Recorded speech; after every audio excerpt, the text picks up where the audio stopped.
Bienvenidos a Bajado a Tierra, un espacio para hablar de psicoanálisis.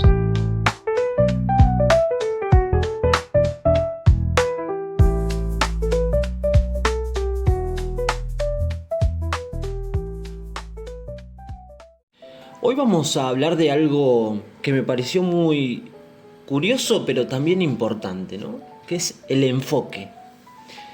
Pero no en el sentido positivista de enfócate en tus metas, sino en cómo lo que elegimos mirar define de cierta manera nuestra experiencia en el mundo.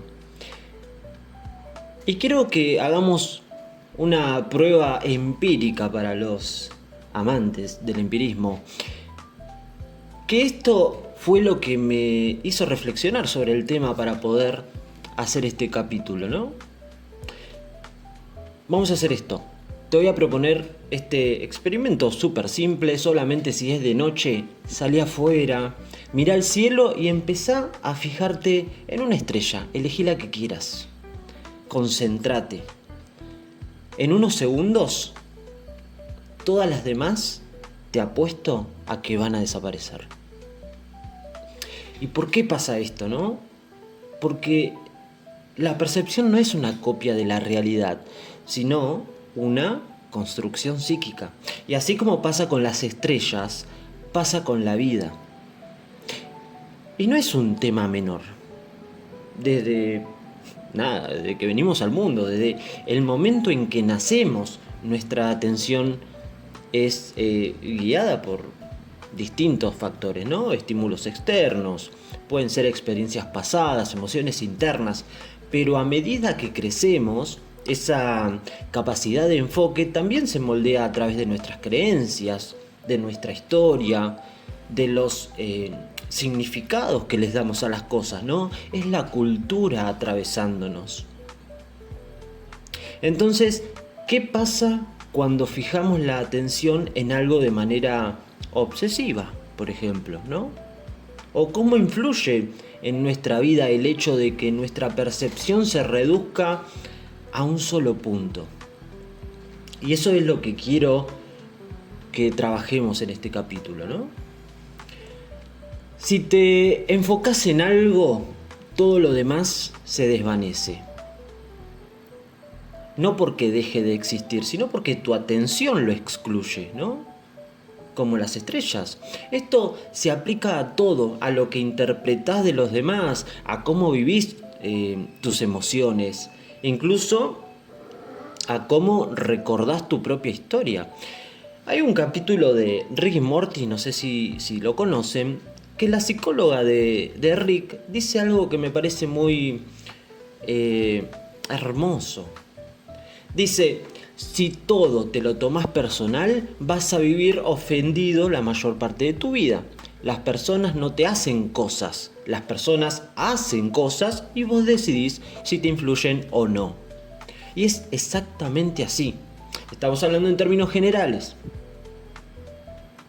El enfoque es una herramienta, ¿no? Podríamos darle ese adjetivo.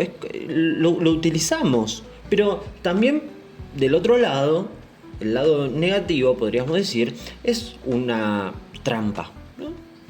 Porque no solo afecta a la manera en que interpretamos el mundo, sino que también influye en cómo nos relacionamos con los demás. Creo que lo más importante, con nosotros mismos, ¿no?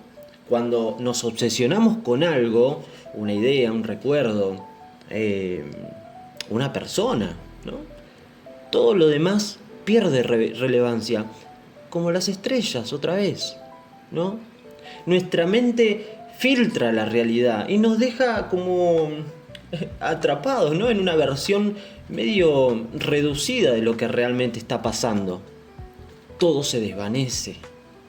Freud ya decía, ¿no? Que la percepción no es pasiva, que no vemos el mundo tal como es, sino que está filtrado por deseos, nuestras angustias, que creo que es muy importante, nuestras defensas.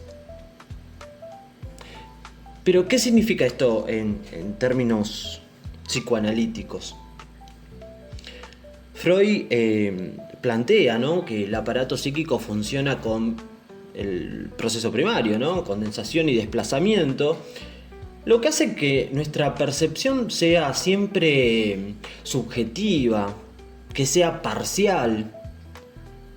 No es que la realidad cambie, sino que lo que percibimos de la realidad está condicionado por nuestros deseos inconscientes.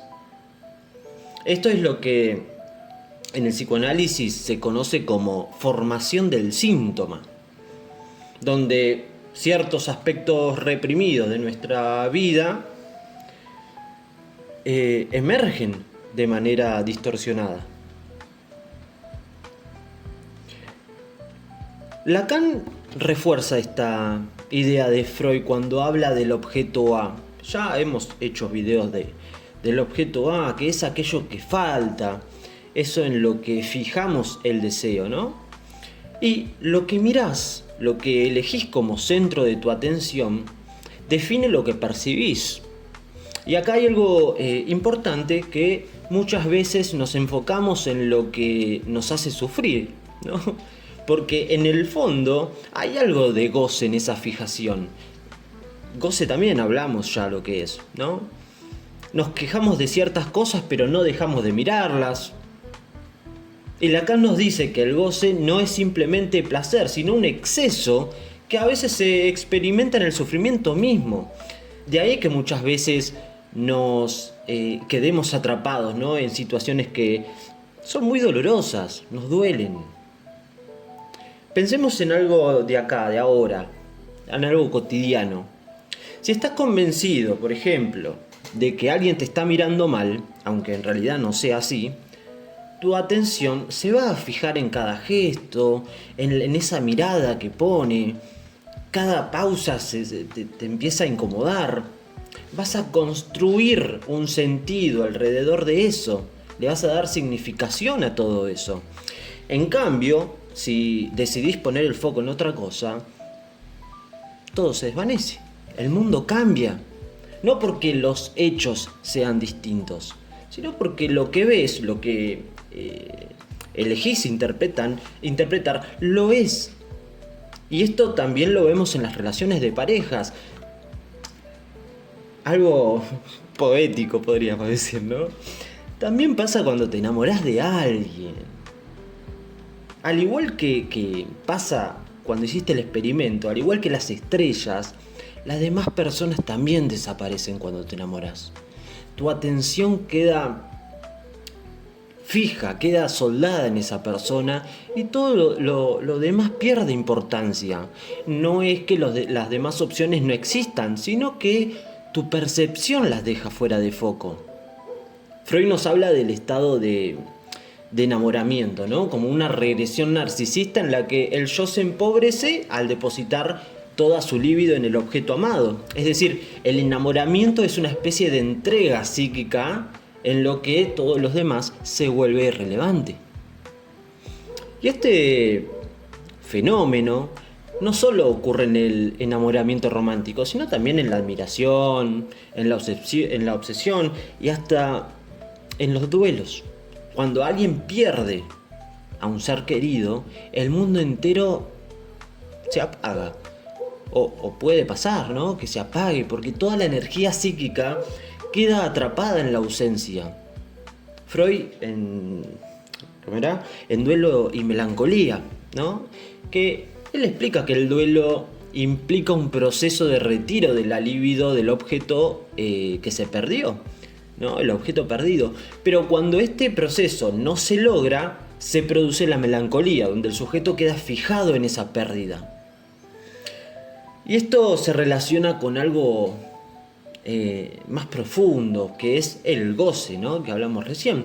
Hay un goce en quedarse atrapado en ciertas interpretaciones, aunque sean dolorosas, como mencionamos recién, ¿no?, porque en el fondo lo que te duele también te va estructurando. Y si siempre pones el foco en la carencia, en lo que falta, en lo que hicieron los demás, entonces todo lo demás desaparece como las estrellas en el cielo. Y si seguimos con el ejemplo del amor, lo mismo sucede cuando una relación termina. Nos quedamos atrapados en el vacío, en el recuerdo, en lo que podría haber sido. Siempre existe ese "y si hubiera". Pero la realidad es que el mundo completo sigue ahí, aunque no podamos verlo. Entonces venía viajando en el colectivo y todo eso se me cruzaba por la cabeza. Y la pregunta que me hacía es: ¿en qué me estoy enfocando? Porque donde pongas la mirada, eso va a ser tu realidad. La percepción, como dijimos, no es objetiva, es subjetiva, es psíquica. Y lo que elegís ver, o mejor dicho, en lo que elegís fijarte, te va a determinar. Si siempre mirás lo que te falta, nunca vas a ver lo que tenés. Si siempre buscas pruebas de que el mundo es injusto con vos, las vas a encontrar.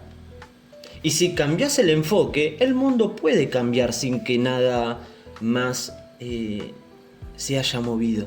Por eso, la invitación de hoy es a cuestionarnos dónde estamos poniendo nuestra atención. Si podés entrenarte para observar lo que te rodea con más amplitud, quizás, pero quizás, empieces a notar que hay más estrellas en el cielo de las que creías. Nos vemos en el próximo episodio de Bajado a Tierra. Chau, chau.